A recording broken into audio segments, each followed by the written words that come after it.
A traveling tradesman spots a noble lady sitting alone on a bench, enjoying a sandwich, and it looks really tasty, so he approaches her and asks if she'd let him try some. The lady readily agrees since she's always happy to share her meals with others, so she reaches into her picnic basket and makes the man a sandwich. When he tries it, he is delighted by how delicious it tastes, so he asks the lady if she'd share the recipe with him. However, he probably should have asked that before he ate it because the girl informs him that the sandwich had blackhorn wolf meat in there. The tradesman awkwardly excuses himself and throws up next to a tree because he never could have anticipated that she'd give him a monster meat sandwich. Blackhorns are notorious for their poisonous flesh, so he thinks the lady must be insane to be eating it so casually, but while she may be weird, she's not stupid. She went through a lot of effort to process the meat so it would be safe enough to eat, but so far, no one has been open-minded enough to give her food a fair chance. A few days later, Melf is attending a banquet and she can't get enough of the wide variety of meat she gets to stuff her face with. Everything here is both delicious and well presented, so she's having trouble deciding what to eat next. But before she could wander off on her own, Mrs. Talbot walks over and reminds her that she's not here for the food. The autumn banquet is an excuse for all the nobles in the land to gather and associate with one another for political reasons, so in plain terms, Melf is here to find a different kind of meat. She didn't actually want to come since she knew she'd be bored out of her mind, but her stepmom threatened to send her to a monastery and have her become a monk if she didn't get engaged by the end of the year, so she had no choice. Her dad wasn't as pushy about it, but he did still ask her to find someone soon, which is why she agreed to attend this event. But things aren't going well for her since all the nobles here recognize her as the monster meat muncher, and they don't want to get involved with her. She decides to head to a different section of the party where most of the knights have gathered, and she plans to find a knight who hasn't heard the rumors about her and convince him to get married to her before he finds out about her little hobby. But before she could actually talk to anyone, a huge commotion breaks out as several nobles scream that monsters are attacking the banquet. Can't say it's surprising since this was bound to happen when you hold a banquet with tons of food in the middle of the forest, but that's not the point right now. Melf starts running away along with the rest of the nobles as the knights charge forward to confront the monster, but then she notices an old couple nearby who seem to be having some trouble. She goes over to ask them if everything is alright, but while the couple isn't hurt, the man's walking stick just broke, so he can't get up on his own anymore. Melf offers to help him stand so they can all get out of here, and they are grateful for her assistance, but just then their eyes go wide because there's something huge behind Melf. She turns around and is shocked to see a wild blackhorn standing right there. There's still enough time for her to run without the monster noticing her, but if she did that, then the old couple would be left in harm's way. So instead, she starts shouting to get the monster's attention and bait it into following her away from the old-timers. She's glad that she managed to save them, but there's no way she can outrun it, so this might really be the end for her. However, just as she was about to be trampled, a lone knight dashes forward and beheads the Blackhorn in one swift motion. His name is Roger Galbraith, and he is well known as the Blood-Mad Duke because of how ruthless he is when it comes to battles. And the people here really seem to enjoy gossiping because Roger just saved all their lives, but they're too busy murmuring about how terrifying he is to thank him like normal people. Melf falls silent at the realization that the man before her right now is the famous blood-crazed Duke, and she's not sure if the rumors about him being a blood-crazed serial killer are true or not, but that doesn't matter to her right now because Roger is way too hot for her to care.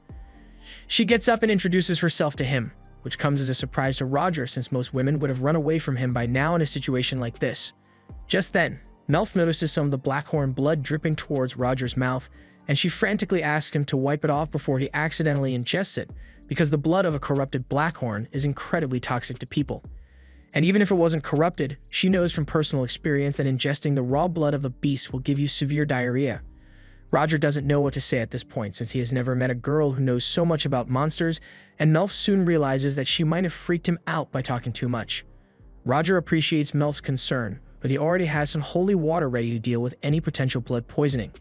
He even offers some to Melf since even though she probably didn't swallow any blood, it never hurts to be safe. Roger then notices that her dress is covered in blood, so he offers to take her somewhere so she can get a replacement, but while Melf appreciates the gesture, she tells him that it won't be necessary.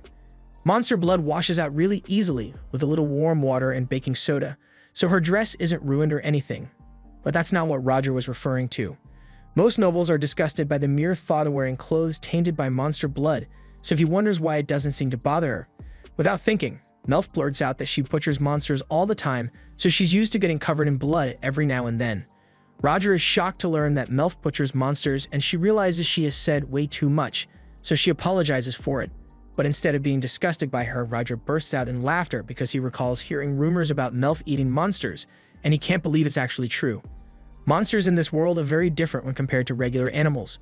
Due to the magical energy that their bodies contain, consuming monster meat typically causes vomiting and fevers, so it is generally discarded, but Melf always thought that was wasteful. There's no point in hiding it now, so she admits that the rumors are indeed true, and that when she looks at that corpse over there, the only thing she can think about is how tasty the meat would be. But she realizes saying it out loud makes it sound even worse. By this point, she expects Roger to awkwardly shuffle away any minute, so she puts on her best. I don't know what to do anymore, smile and waits to see what he does. But as it turns out, Roger is actually enchanted by the lovely smile on Melf's blood-covered face.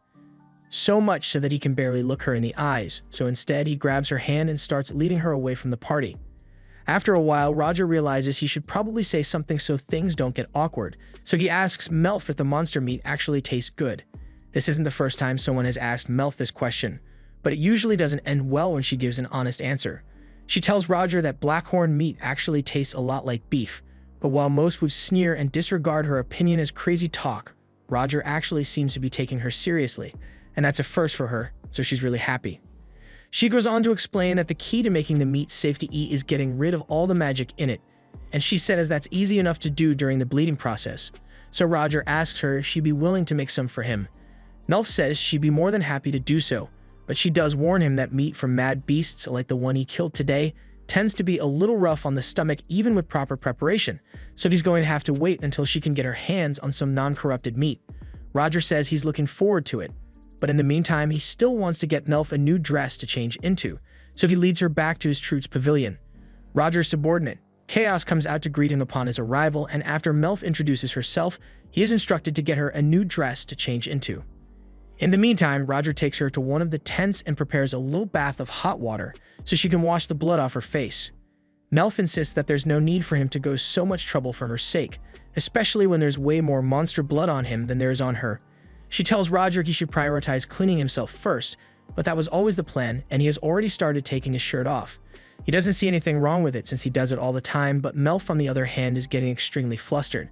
She'd have seen knights take their shirts off during training sessions before, but it still spikes her heart rate every time it happens. Roger asks her if something is wrong, and Melf doesn't want to lie, so she admits that she was admiring his incredible physique. Roger has never really put much thought into what his body looks like, but he does train often to be able to fight monsters regularly, so it's natural that he be muscular. Melf thought he looked cool when he beheaded the Blackhorn, so she asks him if she'd be able to learn how to do that as well.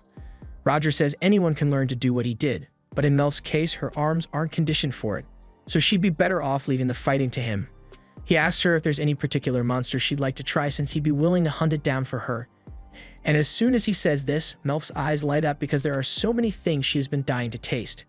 But just then, Chaos returns and lightly scolds Roger because he thinks it is inappropriate for him to be half naked in front of a young lady like this. Roger argues that he only took off his shirt so he's not completely exposed, but either way, it's still not appropriate. A little while later, Melf has changed into the dress Chaos prepared for her, and she absolutely loves the design on it. Roger says he borrowed that dress from the Queen a while ago, and he thinks it looks really good on her. But the entire time he has been holding the head of the Blackhorn, and all his men are shocked that Melf doesn't seem to mind. Most ladies would have fainted if Roger came anywhere near them with that thing, so they are all happy that he finally found someone he gets along with. Later that evening, it's time for Melf to return home, so Roger escorts her back to her carriage. She thanks him once again for saving her life and says goodbye. He tells her that the next time they meet, he will have a special present ready for her, and she says she can't wait, but if he's going to be bringing a monster for her, she requests that he capture it alive because the meat would taste better that way. Roger has never tried capturing a monster alive before, but he's up for the challenge. However, that might take a while, so in the meantime, Melf offers Roger some Scatspit monster jerky she made, and she assures him that she was very thorough with the preparation process, so there's no risk of him getting sick from it. If Melf is the one who made it, Roger trusts that it'll be safe, so he takes a bite without hesitation, and he is pleasantly surprised by how delicious it actually is. Chaos yells at Roger because it's reckless for someone of his authority to eat food without having it tested for poison first, but Roger says it's fine and sticks a piece of the meat in Chaos's mouth to show him how good it tastes. They both agree that it's delicious, and Roger tells Melf that he can't wait to see what else she can make the next time they meet, but all of a sudden she ducks her head down. She was brought to tears by the fact that someone finally recognizes her hobby and doesn't think she's weird for eating monster meat. She pulls herself together so she can say her last goodbye to Roger, but she can hardly wait to meet him again. It takes a few days for Melf's carriage to get her home, and by the time they return, it is already snowing in the region. Melf looks ahead, and to her surprise, she sees her father waiting for her at the gate. So once she gets there, he opens the door and she asks him if something is wrong. At first, she thinks he might be upset because she did manage to get engaged, but that's not exactly it. He reminds her that he is merely a count and he has no idea how to handle things now that she has gotten involved with a duke. Melf isn't sure what he is talking about, so her father informs her that Roger Galbraith is asking for her hand in marriage, and he already sent a formal proposal letter, so he isn't sure how to respond. Melf can see that her father is freaking out, and frankly, she is too, because she knew she and Roger had gotten along well at the banquet, but she didn't think he'd take it this far so quickly. As for what happened on Roger's end, after Melf departed, he returned to his pavilion to give a status update on his duties to the Crown Prince, also known as Maxim, Roger's older brother. Roger informed him that his men have completed a sweep of the area to make sure there are no more dangerous beasts nearby, and that the monster's den has already been dealt with appropriately. Maxim thanks him for doing such a good job, but he asks Roger if he could stop addressing him so formally all the time since they are brothers after all. However, Roger says he can't do that because while they may be related by blood, 17 years ago, Maxim was appointed as Crown Prince, and Roger was adopted by the Galbraith family, so he is nothing more than Maxim's subject now. Maxim can see that Roger isn't going to be dropping the formalities anytime soon, so he asks him if he has anything else he wants to talk about. Like for instance, a date he had with a cute redhead girl recently. Roger is shocked that Maxim already knows about that, but he says he keeps tabs on everything his darling little brother gets up to. While Roger was distracted, Maxim reaches into the picnic basket he had gotten from Melf and takes out a piece of jerky. Without a second thought, he takes a bite out of it, and he is impressed by how good it tastes, so he asks Roger what kind of meat it is. Roger sighs because a crown prince really shouldn't be eating stuff without confirming what it is first, but since he wants to know, Melf said this was jerky made from scatsbit meat, these little guys. Maxim finds it intriguing that a monster could taste this good, so he asks if Melf made it herself, because if she did, she might be onto something.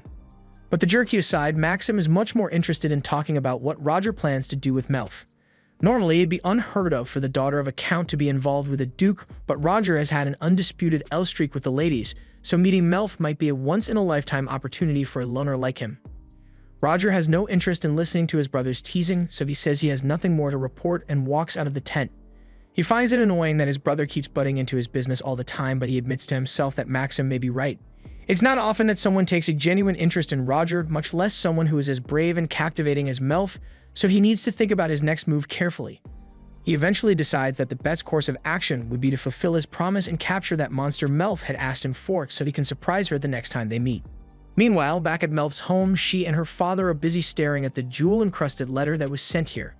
Melf's father tells her that before she returned, a messenger from the Duke's family arrived on a Blaze Eagle to deliver this letter, and Melf is disappointed that she didn't get to see the Blaze Eagle in person.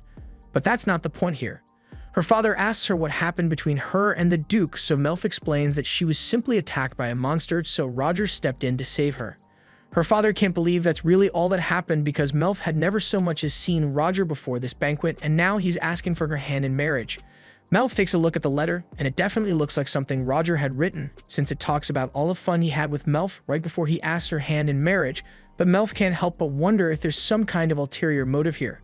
Her father tells her she doesn't have to accept the proposal if she doesn't want to, but he'd have to make up a really good reason to turn down an engagement request from a duke. Later that night, Melf takes a closer look at the letter Roger sent, and she comes to the conclusion that he must love monster meat just as much as she does, so he wants to get closer to her so he will have someone to share the hobby with. However, as she squeezes the letter tight, she notices that some magic seems to be coming off of it, and a hidden message is suddenly revealed. It says that Roger will visit her before the end of the winter, specifically by the 18th of the month, which just so happens to be tomorrow, so Melf's father starts freaking out again. Melf is just as flustered because she didn't think she'd get to meet him again so soon. She's still not sure what his intentions are, but there's no point in worrying about that right now. The next morning, Melf's stepmother comes to her room to wake her up, and she's appalled by the fact that Melf is still in her nightgown this late in the morning. She makes up an excuse and says she was just waiting for Celia to get here so she could help pick out an outfit, but in reality, she literally woke up a minute before Celia arrived. As far as stepmothers go, Celia isn't particularly mean to Melf, but she's not very nice either, and she never misses a chance to scrutinize every decision Melf takes. She knows she was the one who insisted on Melf finding a husband as soon as possible, but she asks her what she was thinking choosing the blood-mad Duke of all people. Melf couldn't care less about all of Celia's comments, so she just stands there silently while her maids get her dressed, but all of a sudden she hears a loud roar outside, so she rushes to open the window and sees a flock of glacial dragons approaching. Glacial dragons are common around here, so Melf realizes this must be Roger's envoy, and a few moments later he flies up next to Melf's window and tells her he's here to ask for her hand in marriage. He also mentions that he brought the gift he promised her last time, and she's excited to hear that, but Celia is terribly frightened by the dragon, so she yells for Melf to close the window immediately. Melf leans outside and asks Roger to land the dragons over by the northern pasture, and once he's gone, she closes the window and buries her face into the curtains to hide how much she is blushing. She already knew Roger was handsome, but seeing him riding on a dragon so casually made him look way cooler than usual, and her heart is beating so fast that she doesn't know what to do. While Melf was trying to calm herself down, Celia has been trying to get her attention for a while now, and when she finally gets through to her, she tells Melf that she's going to lie down for a bit because seeing that dragon made her feel ill. As she is leaving, she grumbles to herself about how Roger must really be insane to be riding dragons around like that, and that he's not fit to be a duke, but Melf refuses to let her badmouth Roger any further, so she tells Celia that she intends to accept Roger's proposal, and she'd appreciate it if Celia would refrain from speaking about her future husband that way. Celia leaves the room in a huff after that, and an hour or so later Melf meets with Roger out in the pasture. There she explains to him that she only found out that he'd be visiting when she read his letter yesterday, so she wasn't able to prepare anything for him, but Roger doesn't mind.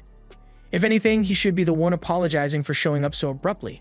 Just then, Chaos speaks up and says the only reason they came so quickly was because Roger couldn't wait to see her again, but Roger tells him to stop spouting nonsense. Anyway, Roger asks Melf where she'd like him to drop off her gift, and as he says this, he points over to a cage wrapped in a cloth, so Melf's eyes light up at the realization that he really did capture the monster for her. She knows she's the one who asked for it, but now she feels a little bad for making him go out of his way for her sake. Roger notices that she's acting a little strange, so he asks Melf if something is wrong, and all of a sudden she looks up and sincerely thanks him for his effort. She asks if it would be okay for her to take a little peek inside, and Roger sees no issue with that, so he leads her over to the cage. Melf doesn't see any movement coming from it, so she asks Roger if he already killed it, but he pulls the cloth away to reveal that the Moodle is still very much alive, just unconscious. And not only that, he managed to nab a golden-furred royal Moodle, which is extremely rare. Moodles are monsters similar to cows, which usually have white fur, but royal Moodles develop a gold color as they grow, making their fur incredibly valuable for things like coats and scarves, but their meat often ends up being discarded, which Melf thinks is such a waste. Melf has never gotten to try one before, but since it's a herbivore that only feeds on fruits and mushrooms, she expects that it'll taste delicious. But that aside, finding one with fur this nice is rare, so Melf asks Roger if he's really sure he wants to give her something this valuable. Roger tells her he wouldn't have gone through all the trouble of capturing it alive if he wasn't going to give it to her, and Melf is really happy to hear that because it means she's free to prepare it in any way she chooses. She can't express just how happy Roger has made her, and it's clear that seeing her like this has Roger really flustered, so Chaos and the others just stand back and let him have his moment. A little while later, Melf's father arrives to formally greet Roger, and he thanks him for making the long journey out here. Roger apologizes for showing up so suddenly, but he said he wanted to get a response to his proposal before winter set in, and Melf had been so excited by the Moodle that she almost forgot that Roger is here to ask for her hand in marriage. She asks her father for permission to let Roger's dragons hunt in the mountains, and he isn't opposed to the idea, but he is a bit confused because he assumed that Moodle over there was meant to be food for dragons. However, Melf tells him the Moodle is actually for her. Melf's dad is surprised to hear that since he didn't think Roger knew about her hobby, but she tells him Roger actually went out of his way just so he could try some of her monster cooking. And on that note, she asks her dad for permission to open a research facility so she can start preparing the Moodle as soon as possible. Her dad worries that seeing Melf butcher a monster might be off-putting to Roger, but he speaks up and tells Melf's father that he understands her to some extent, and he is also aware of the nasty rumors surrounding her, and he is proposing despite them. Hearing that Roger is so interested in Melf is the best news her dad has heard all day, so he tells Roger that he should make himself at home. But before that, Roger says he'd like to do something about the gift he brought before it wakes up since it's still alive. Melf's father is shocked to learn that Roger brought a living Moodle here, but Melf was the one who asked him to capture it alive. On that note, since he's here, Roger says he'd like to watch the preparation process, so her dad tells her to show him to her research facility. Roger and his men take off on the dragons to start heading towards the facility, and Melf is having a great time since she has always wanted to try riding a dragon. As the facility comes into view, Melf points it out to Roger, but he can sense a bit of hesitation in her voice, so he asks her if something is wrong. Melf plays it off and says she's just nervous about riding a dragon for the first time, but that's not actually what's bothering her. She's happy that Roger doesn't mind her eating monster meat, but she won't know if he is truly okay with it until he has seen how she prepares it, and she is rather nervous because she's not sure how he will react.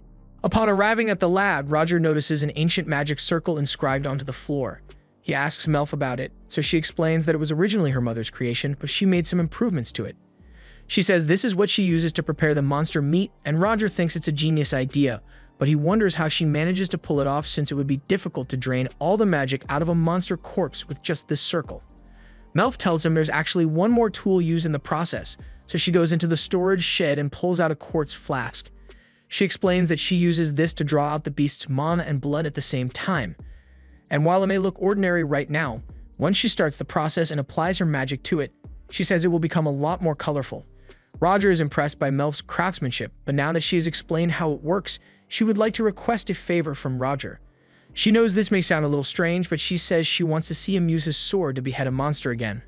A little while later, Melf says she's ready to begin, but cleaning the Moodle by herself is going to take a while, so she asks Roger for a little help, and with a wave of his hand, his subordinates immediately get to work.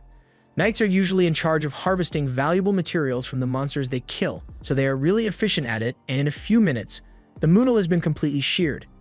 Melf loves how fluffy all the golden Moodle fur is, but that's not why they are here, so Roger takes off his jacket and asks Melf if she's ready to have him beheaded. Melf says a little prayer for the Moodle and promises not to waste any of its meat before activating the magic circle and giving Roger the signal to go ahead. He raises his sword and, in one swift motion, the Moodle's head is severed from its body. Roger's strike was so fast and precise that Melf could barely keep track of it, but now that the Moodle has been slain, it's time for her to extract its blood and magic. She holds the flask and chants another incantation, causing the blood in the carcass to flow into the flask, but this is the first time Melf has ever worked with such a large beast, so there's a lot more magic blood than she thought there would be. The flask begins to crack as it is filled beyond capacity, and Melf is starting to panic because she can't stop once the spell has begun, but fortunately, Roger is right beside her, so she explains the problem, and he grabs a replacement flask to swap out with the full one. Thanks to his help, Melf is able to complete the spell unimpeded, and the Moodle is successfully drained of all its blood. Roger is glad that it worked out well, but he's surprised that the Moodle still looks so big since he thought removing all the blood would shrink it down a bit. Melf explains that the spell she used specifically targets only the monster's blood, leaving all other moisture intact to preserve the flavor.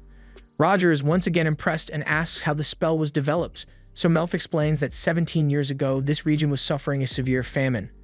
Hundreds of people had already died of hunger since the land here is poor in resources and the soil is hardly fertile, so Melf's mother began researching ways to make use of the abundant monster population here.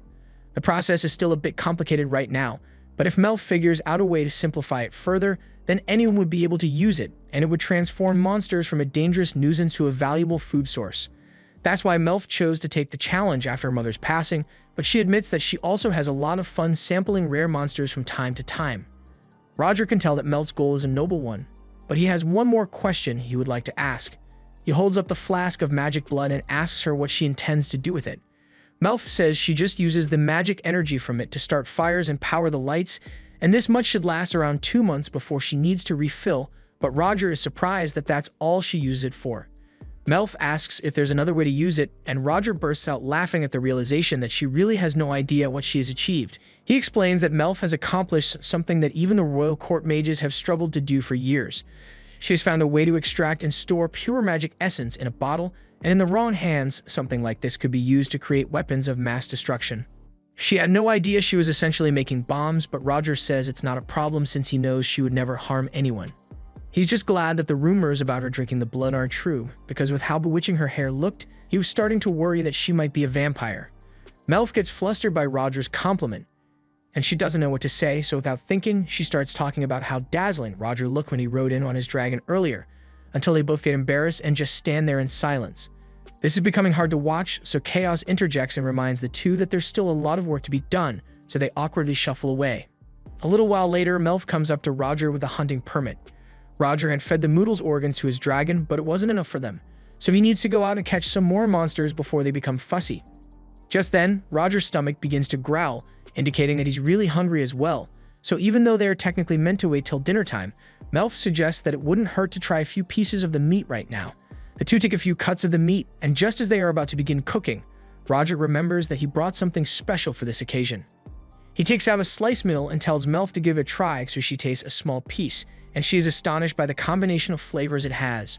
Roger explains that he swiped this from his head chef before he left home, and it is apparently a blend of various spices, so it goes really well with meat. Roger and Melf prepare 2 skewers and are practically drooling in anticipation as they wait for it to cook, but while they are standing there, Chaos sneaks up on them and asks what they think they are doing. Roger tries to cover it up and says there's nothing going on here, but Chaos can clearly smell the delicious aroma coming from over here, so there's no hiding it. Roger then remembers the hunting permit he got earlier, so he takes it out and tries to get Chaos to go away by ordering him to go get some monsters for the dragons. Chaos says he will gladly do so, but he wants Roger to come with him since he is their best fighter. Roger tries to get out of it by saying he is busy with Melf here, but Chaos guilt trips him by asking what kind of commander sneaks himself a snack while his team is starving. Roger eventually caves and says he will make a skewer for Chaos as well, but then Chaos points out that the entire team is right here, so Roger ends up making one for each of them. A few minutes later, Roger's skewer is done, but Chaos tells him he can't eat it yet since the batch still needs to be taste tested to make sure there's no poison left in there. As such, Chaos is the first one to take a bite, and while he was expecting it to be good, the meat turned out to be even better than he had imagined it would be. He says it doesn't taste gamey at all, and in fact, it practically melts in his mouth with each bite. Melf is happy to hear that the meat turned out so well, but hearing Chaos describe how delicious the meat is makes Roger even hungrier than he was before. He tells Chaos to just hurry up and announce that the meat is safe to eat, but Chaos wants to mess with him a little, so he tells Roger that he can't be sure if the meat is truly safe, yet since it would take a few hours for magical energy to cause any stomach trouble, but neither Roger nor his knights want to wait that long. Melf is also at her wit's end, so she tells the soldiers that she's done waiting, but if anyone actually does get sick from the meat, then she will do everything in her power to prepare medicine for them. That's good enough of an insurance policy for them. So they all take a skewer and dig in. Everyone is delighted by the flavor, especially Melf, because this is the highest quality monster meat she has ever had the pleasure of tasting. Roger walks up to Melf and tells her she's a genius for being able to make monster meat taste so good. She tries saying she was only able to do it thanks to her mother's research, but Roger tells her not to be so modest because he doesn't know anyone else who could accomplish what she just did. Roger and his knights have eaten monster meat on the rare occasion that they run out of supplies while out on a mission, but it always tasted terrible since they didn't know how to prepare it properly. He then asked his men for their opinion on Melf's brilliance, and they all agree that she is a culinary genius. The group prepares a few more skewers for everyone, and Roger is about to snag himself a third one when Melf suddenly calls his name. He thinks she's about to scold him for eating so much before dinner, so he tells her he will still be able to finish his food later, but that's not what she wanted to talk to him about. She tells Roger that she's about to head back into the lab, and she would like him to come with her. Roger follows Melf inside, and she leads him to an old room with a bunch of her research material lying around. She apologizes for how messy it is in here, but Roger says it's normal for research labs to be a bit disorganized, so it doesn't bother him. He takes a look around and notices a couple of scatspit spikes on a table, so he asks Melf about them, and she explains that she sometimes uses those to set traps for the monsters she catches. He's intrigued to find out that Melf also knows how to make traps to capture monsters, since he had been wondering how she managed to get monsters to test out her techniques on, but she tells him she doesn't always use traps. The knights here help her occasionally, and sometimes she enlists the local hunters, but most of the time she has to go hunting by herself. Roger is surprised to hear that, so he asks her if the people here don't approve of her research. Melf tells him he is right, but there's nothing she can do about their beliefs since people naturally hate the idea of eating monster meat. Even when her mother saved the starving masses by preparing the meat to make it edible, all those who survived thanks to her effort deny the fact that the meat they ate came from monsters. They believe that it is taboo to consume monsters, so they have never acknowledged the research Melf conducts, and Roger thinks she must be quite stout to persist in her research despite the scorn of the people around her. But in reality, the things they say do get to her sometimes. If that's the case, it's not like Roger thinks she should stop, but he asks why Melf bothers to continue the research when no one accepts it. She turns to Roger and asks him if he remembers the incident that occurred 17 years ago. He says he couldn't possibly forget it because it's the entire reason he was adopted into the Galbraith family. If Melf's origins are related to that incident, he knows it is going to be difficult for her to discuss, so he takes her by the hand and leads her over to the sofa, so she doesn't have to look him in the eyes while she speaks.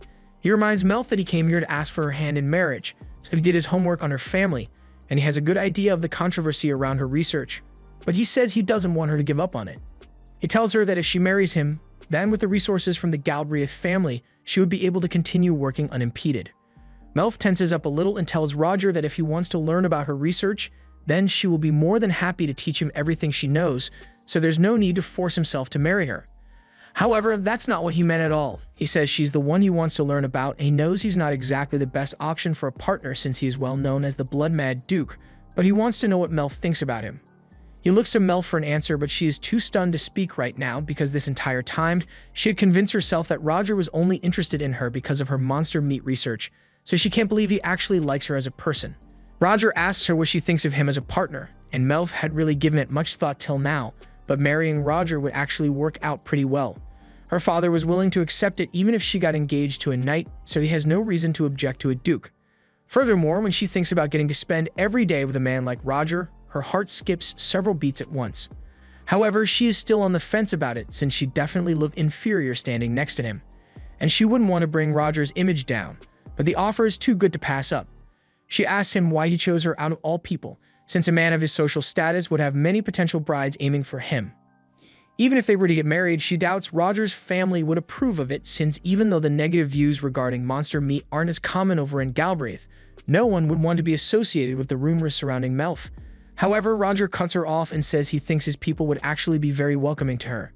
There is a large forest in the Galbraith territory called the Urzane Woods, and it is considered a treasure trove of monsters because no matter how many Roger hunts down, more always seem to pop up. It's gotten so bad that he is running out of ways to dispose of the monster carcasses, so to him, monsters are nothing more than targets for extermination. That's why when he heard Melf speak so enthusiastically about eating them, it gave him a new perspective on the creatures. When he's out on expedition, Roger and his men would sometimes eat monster meat if they ran low on food supplies, but they had no idea there were ways to completely drain the harmful magic energy like Melf did. It effectively turns the nuisance monsters into viable food sources, and Roger is sure that his people will appreciate that. Melf is overjoyed by the thought of her research being of use to others, and Roger adds that as long as he is around, he won't let her face the scorn or disapproving glares of the other nobles. Melf tells Roger that she is delighted by his offer, but she honestly still doesn't think she deserves someone like him. As he hears her say this, Roger thinks Melf is trying to turn him down in an indirect manner, but she doesn't want to leave any room for complicated misunderstandings, so she grabs his hand and tells him she just meant that she doesn't know how to do most things that other maidens would be able to, but as long as he is okay with it, she would be happy to marry him. Her only real talent lies with her research, but at the very least, since Roger's duties require him to slay monsters regularly, she can turn those carcasses into delicious meals for him so they don't go to waste. Just then, Claude, one of Melf's guards, shows up to inform Roger that Melf's father is waiting for him back at the castle, so the two cut their conversation short and get ready to leave. As Melf walks out the door, Claude leans in and tells her it may not be wise to discuss sensitive information regarding this territory with someone she has known for a total of 48 hours at this point, and Melf takes his concern into account. As the three walk down the hall, Roger can tell that Claude is awfully wary of him. Claude has been keeping an eye on him all day, but Roger understands that a reaction like that is not unwarranted when he has a reputation as a blood-mad duke. A little while later, Roger meets with Melf's father to finalize the details of his engagement to Melf, and Melf's father is really nervous because he isn't used to talking to a duke so casually. He is pleased to hear that Roger acknowledges all of Melf's hard work and cares about her, but as a father, he would still like to know why Roger is interested in her. Roger explains that on the day of the banquet, he'd have been terribly bored by the whole event. Even when the beast attacked, he didn't think much of it and just killed it like usual, but after he saved Melf, she didn't run away from him in fear or even break eye contact. Nor was she appalled by him being covered in blood, so he realized she might actually accept him for who he is. Roger understands that his engagement proposal was rather sudden, but a certain meddlesome family member of his wouldn't stop bugging him about it, so he decided to make things official as soon as possible. Melf's father understands and begins signing the contract, but before he finishes, he asks Roger if that's really the only reason he chose to get engaged to Melf. Roger assures him that he didn't make the decision on a whim, and he then goes on to give a TED talk about all of Melf's endearing characteristics, which he adores. Melf's father is now convinced that Roger truly cares for Melf, and he is relieved because in a world where eating monsters is shunned, he had worried that Melf would live a life of constant disgrace. And as a count, there was almost nothing he could do to protect her, so he tells Roger that he is leaving her in his care. And Roger assures Melf's father that once she joins the Galbraith family, he will do everything in his power to protect her. 10 days after the engagement was finalized, Roger had returned home, and Melf is busy packing up all her research documents with the help of her knights so she can move to Roger's territory. It has been a lot of work, but Roger insisted that Melf should bring everything from her research facility along with her, and he even left behind a few of his knights to ensure that she wouldn't have trouble carrying it all. She knows she and Roger are officially engaged now, but it still hasn't fully sunk in yet. After the marriage contract was signed, Roger even went as far as to imbue it with powerful magic to symbolize his commitment to Melf, but he knew Chaos would make fun of him for such a romantic gesture, so he asked her to keep that part a secret from him. It was a touching moment, but Melf's father was starting to feel awkward watching all of this, so he coughed to get their attention. Before the engagement was finalized, Melf's father had told Roger about a secret he had been keeping from Melf for a while now, and he asked him not to tell Melf about it, but Roger immediately turns to Melf and starts snitching on her father. He tells her that her father was the one who spread all the bad rumors about her being a monster meat muncher. Granted, he only did it because he wanted to dissuade people who would use her research for evil, since he knew weapons of mass destruction were a dangerous possibility. Roger understands the sentiment, and he's not too mad about it since Melf's father only did it to protect her from people who might use her for her research, but he makes it clear that he doesn't want to hear any more of those rumors again, and Melf's father gets the message. Melf wasn't really paying attention to the whole conversation, so she has no idea what they were saying, but they just told her she doesn't need to worry about it. She is still curious as to what they were talking about back then, but before she can ponder it anymore, Mullen, one of the knights, comes over to tell her that the leftover royal noodle has been frozen solid with magic and is ready for transport.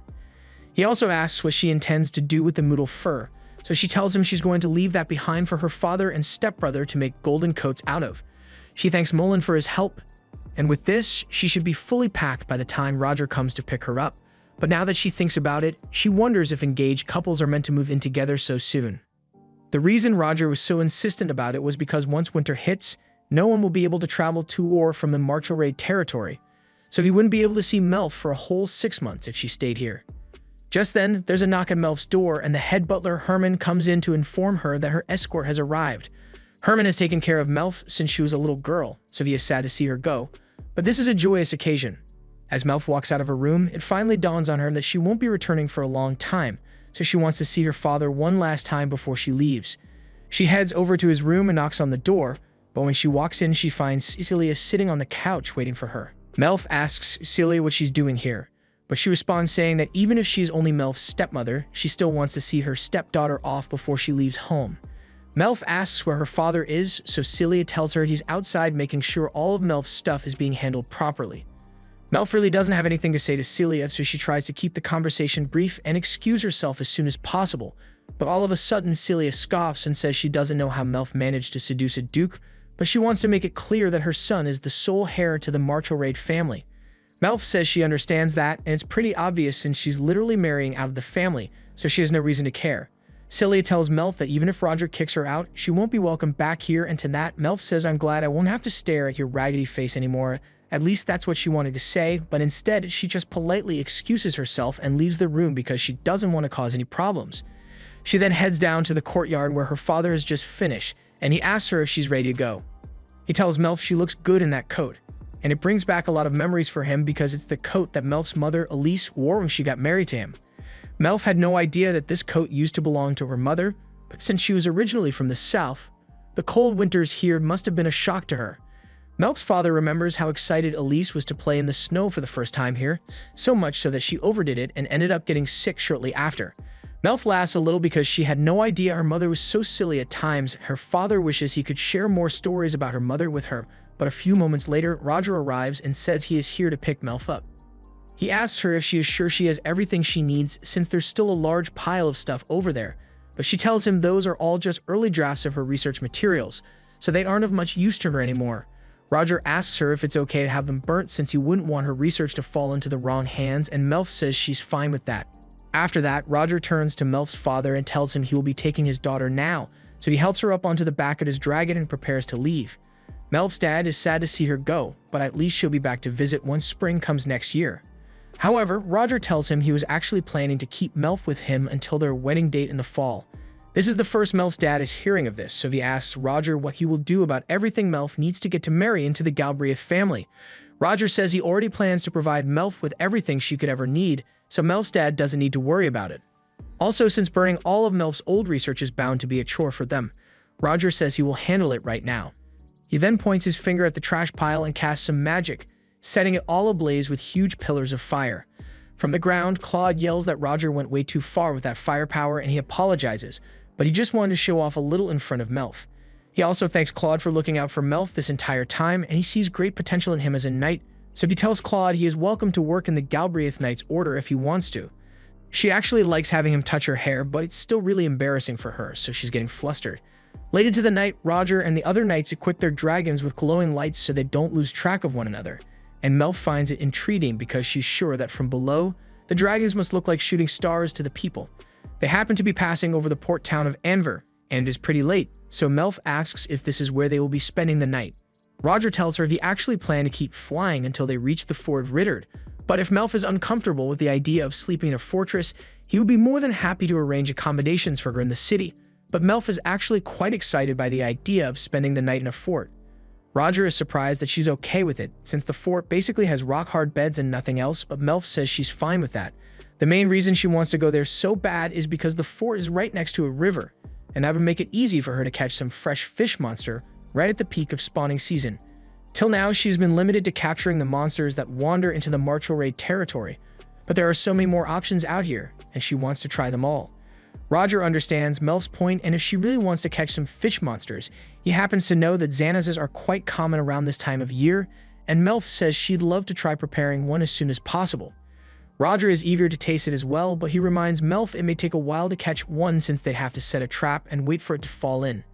Melf hadn't thought about that, and she is really disappointed that she won't be able to try the fish tonight, but Roger tells her to cheer up since if they set the trap once they land, it should have caught a fish by morning, so they could have it for breakfast. Melf looks up at Roger and asks him if he's sure it will work out, and for a second, he's caught off guard by how cute her expression is, but he composes himself and tells her catching fish for breakfast is their best option, since he for one would much rather eat Melf's amazing cooking instead of the stale rations that are stored at the fort, and she is delighted to hear that.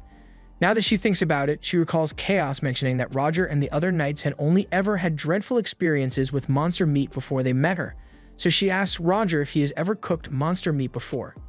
He tells her he wouldn't exactly call what he did cooking since all he ever did was pop it over an open flame and hope for the best. He and the other knights often had to resort to eating monster meat during extended expeditions when they ran out of rations, and it never ended well for them. And Roger was practically traumatized from it. Melf asks what kind of monsters he ate, so Roger thinks back and recalls how terrible the Boluvia, Screamwood, and Gargantus monsters all tasted. And being forced to eat all those to avoid starving was genuinely one of the lowest points of his life. A little while later, the group arrives at the fortress, so Roger tells Melf to hold on to him tightly so she doesn't fall off during the descent. Once they reach the ground, the guards stationed at the fort come out to meet Roger and his men and ask if he wants his usual accommodation. However, they are informed that Roger has brought a special guest with him today, so they are going to need to reserve the western wing of the fort for them. The guards are more than happy to comply, but they do warn that they don't have anything fancy to offer here. In the meantime, Roger asks Melf to unpack the things they will need, but after thinking for a little bit, he tells Melf it's not too late to arrange some accommodations in the city for her, because now that he's actually here, he realizes this place is way too crude for a lady like her. However, Melf assures him that it really isn't a problem since back at her research lab, she used to fall asleep on the floor all the time, so spending the night in a fort isn't a big deal for her. And besides, she says she wants to spend the night here because knowing that Roger is nearby is comforting for her. And Roger is both flustered and happy to hear her say that.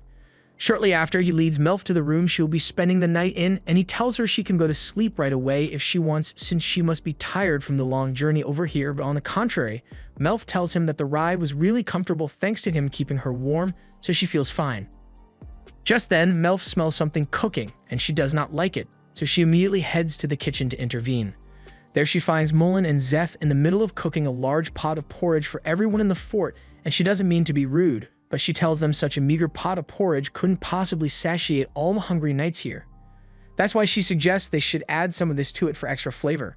She already pre-salted the moodle meat, so it should go well with the porridge, but Mullen asks if it's really alright since the moodle meat is limited in supply. Seth is also concerned, but more so because he still doesn't trust the idea of eating monster meat. Back when the rest of the knights were tasting it for the first time, he was busy doing something else, so he never got to try it, and despite everyone telling him it was perfectly safe, he still has his reservations about it. Melf offers to give him a piece to try right now to dissuade his worries, so she slices some meat and grills it over the fire before giving it to Szeth to try. She assures him that she made sure to remove all the magic toxins during preparation, so he doesn't have to worry about any food poisoning.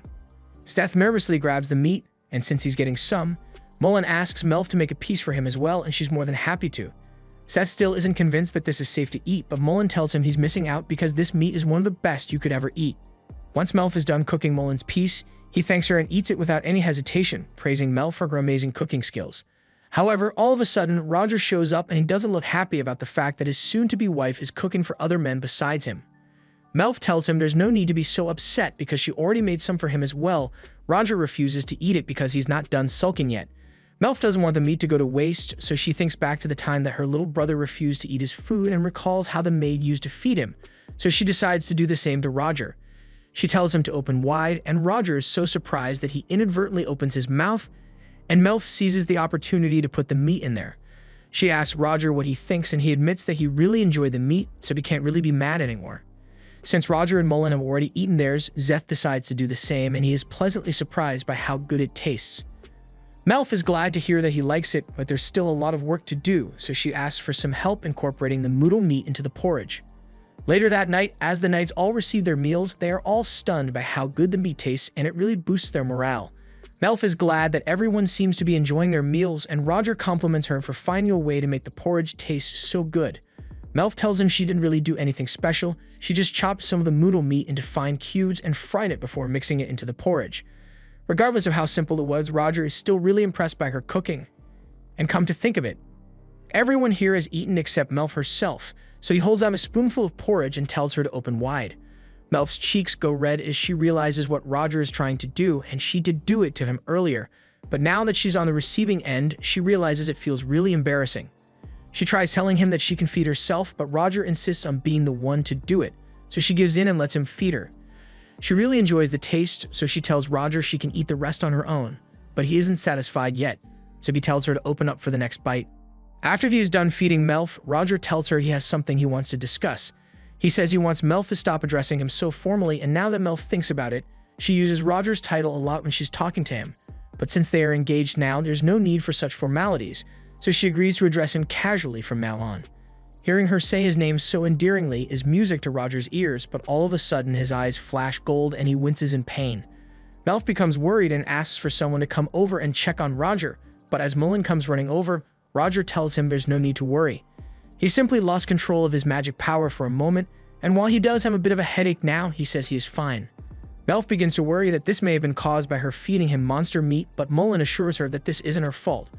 Roger simply has incredibly strong magic, and his body is capable of storing far more than the average person, but there is still a limit to how much he can hold at once, so he just needs to release some of it, and you will be back to normal in no time.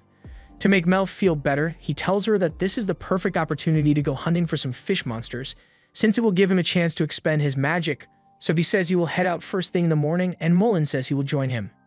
However, Melf still can't help but worry about him because having such strong magic means Roger has to expend a lot more than the average person. Both monsters and humans have magic within their bodies, and just like the monsters, if a human were to build up large amounts of magic in their body for an extended period, it could produce toxins and drive them mad. This was the exact same condition that Melf's mother suffered from before she died, and Melf fears that Roger might end up the same way. One of the last memories Melf has of her mother is watching her slowly die in bed when she was a kid, and while her mother did her best to stay strong in front of Melf, it was clear that things wouldn't end well for her. Melf's mother explained to her that she was born with strong magical power, so it often goes out of control if she doesn't get rid of it in time, leaving her feverish and bedridden like this. Melf asked if there was anything she could do to help, and seeing her daughter's kind nature on display brought a smile to Melf's mother's face, but unfortunately, she was already too far gone. Shortly after, Melf's mother died and a funeral was held for her, but all the people invited began spreading rumors that Melf's mother died because of all the monster meat she had been eating, and Melf couldn't stand that because she knew what really happened. Her mother's spell to extract the magic from the monster meat had been incomplete at the time, and during one incident her body ended up absorbing the monster's magic, which is what led to her ultimate demise. Melf always loved watching her mom perform the spell, and she refused to let all her mother's hard work go to waste, so she decided to continue the research in her honor. She eventually discovered that since human bodies are a lot weaker than monsters, there's a higher risk of dying from accumulated magic toxins, especially if you are constantly exposed to those toxins. Had she known of this earlier, she might have been able to warn her mother and save her life, but it's already too late for that. So she decides to do her best to make sure the same fate does not befall Roger. Melf later wakes up in bed, and she wonders how she ended up here because the last thing she recalls was pacing around, trying to think of a way to help Roger. It eventually dawns on her that she must have fallen asleep on the floor, so Roger must have found and carried her to bed, and she can't believe she put herself in such an embarrassing position. She gets out of bed and begins looking for Roger, eventually finding him drinking some tea in the dining area. She asks him if he is feeling alright, and Roger assures her that he really is fine. His magic power was nowhere near the level of producing toxins yet, so he has no serious symptoms, and to prove it, he presses his forehead against Melf's to show her that he doesn't have a fever. Melf is relieved that Roger hasn't become feverish, but she's concerned about the fact that his body feels ice cold. He explains that he got soaked trying to catch the monster fish he mentioned last night, and that makes sense, but Melf feels bad that Roger had to go out in the middle of a cold night because of her request. He asks if she wants to come see the fish he caught, and she says she does, but right now, she says she's more worried about warming Roger up. Roger pulls her in close and says staying like this will keep him warm, and her face goes red with embarrassment at first, but she actually likes being close to Roger, so she has no complaints.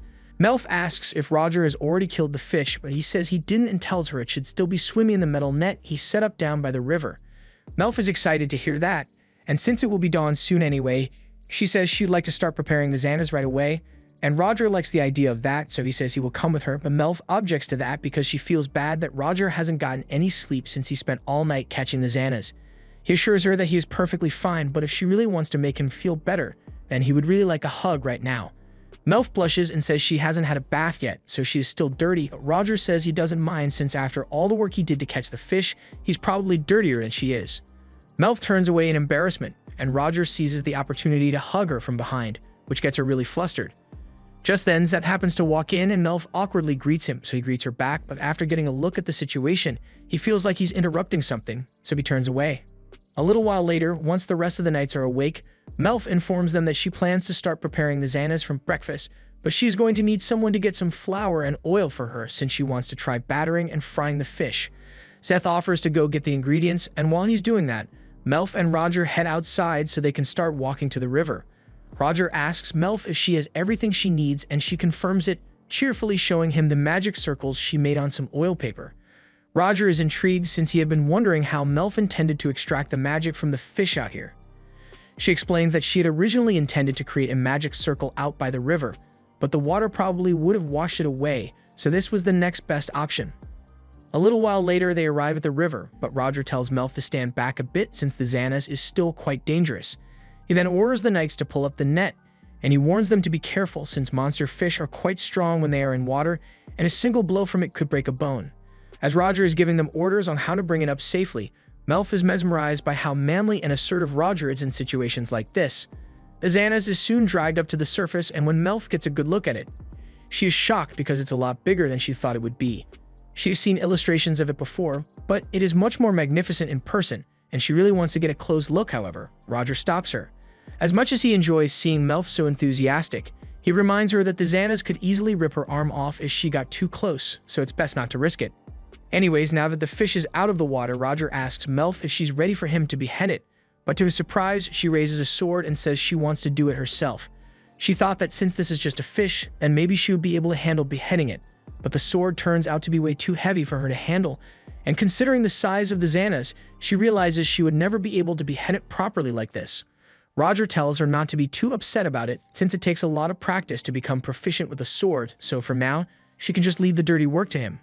Though, with that said, he has never actually killed a fish before, so he asks Melf if there are any steps he needs to follow. Melf gets up and tells him that first, he will need to blind the Xanas. Roger and the others ask why, so she explains that she heard fish stop moving when they can't see anything, and having it sit still would make it a lot easier to kill. She places a piece of cloth over the Xana's eye, and just as expected, it stops moving, so she tells Roger to go ahead with the second step, and she says she needs him to stab the Xanas right behind the eyes and above the gills to destroy its brain. Roger does as instructed and stabs his sword into the Xanas' head, and after a brief struggle, the light in the Xanas' eyes goes out, so they have successfully killed it. It's now Melf's turn to get to work, so she covers the Xanas in her magic circles and she begins casting her spell shortly after. The magic energy in the Xanas is extremely thick, but there isn't much blood. so she doesn't need to worry about running out of space in her flask, and the extraction is completed without any issues.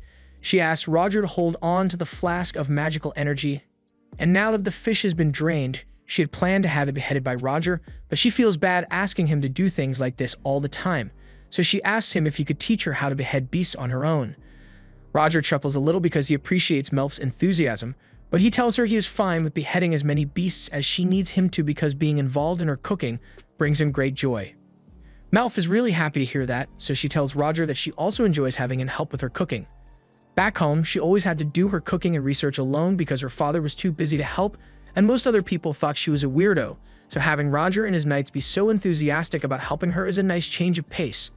After the knights have repositioned the fish, Roger gets ready to behead it, but before he makes his move, he asks Melf if there's anything he should take into account. She tells him it'll be best if he starts from the point he stabbed earlier and go diagonally towards the gills. That would be a challenge angle to behead a creature from, but Roger is the best of the best when it comes to handling a blade, so it's no trouble for him at all.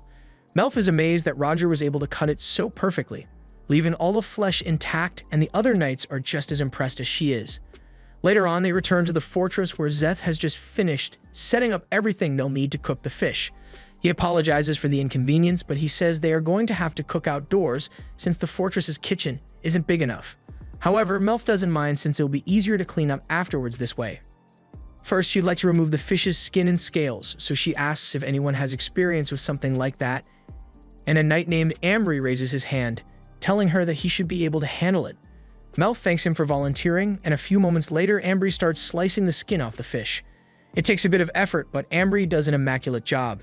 So good, in fact, that there's not a single shred of meat left on the fish's skin, and now that they prepared the meat, it's time to start cooking.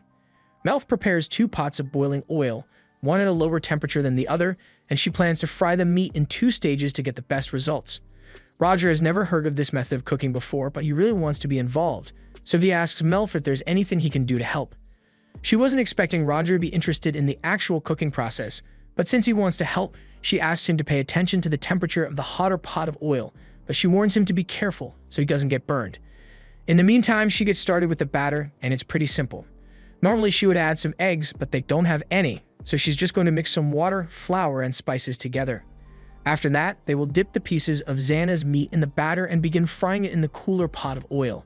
The fish will be left to fry there until it turns golden brown, and afterwards it will be removed with a perforated wooden ladle. And finally, they'll finish by frying the fish pieces in the hotter oil for a nice crisp on the exterior, while leaving a moist center.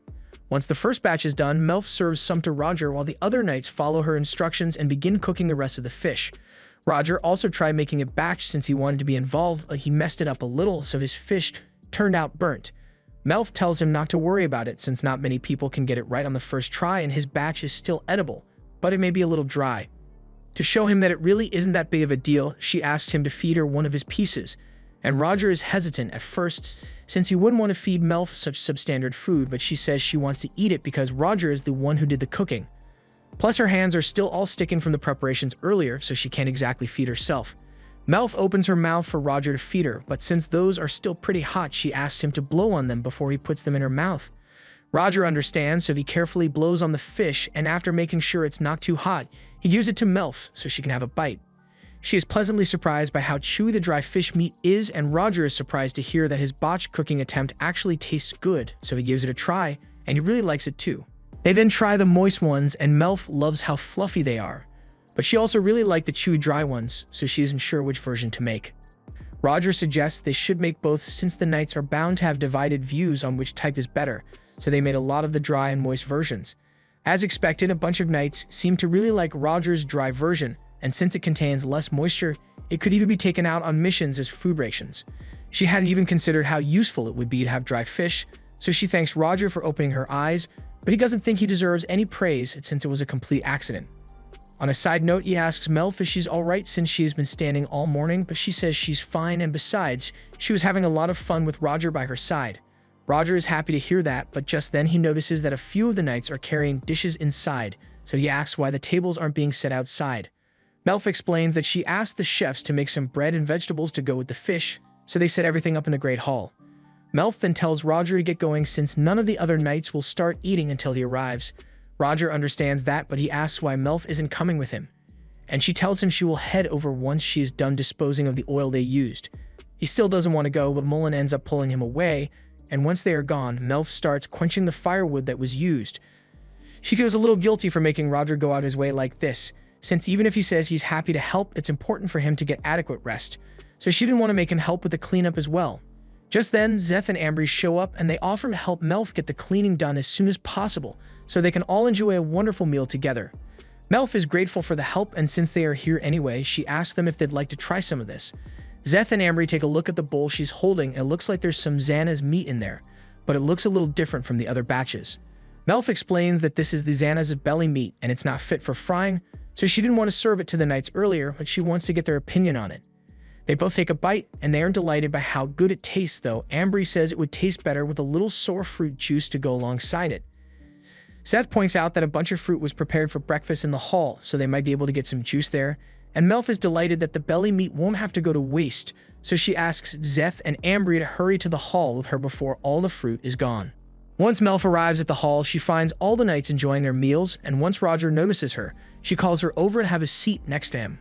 A moment later, Zeth comes over with the fruit he was talking about, and he informs Melf that this is called Dabo, and it has juice that is really sour.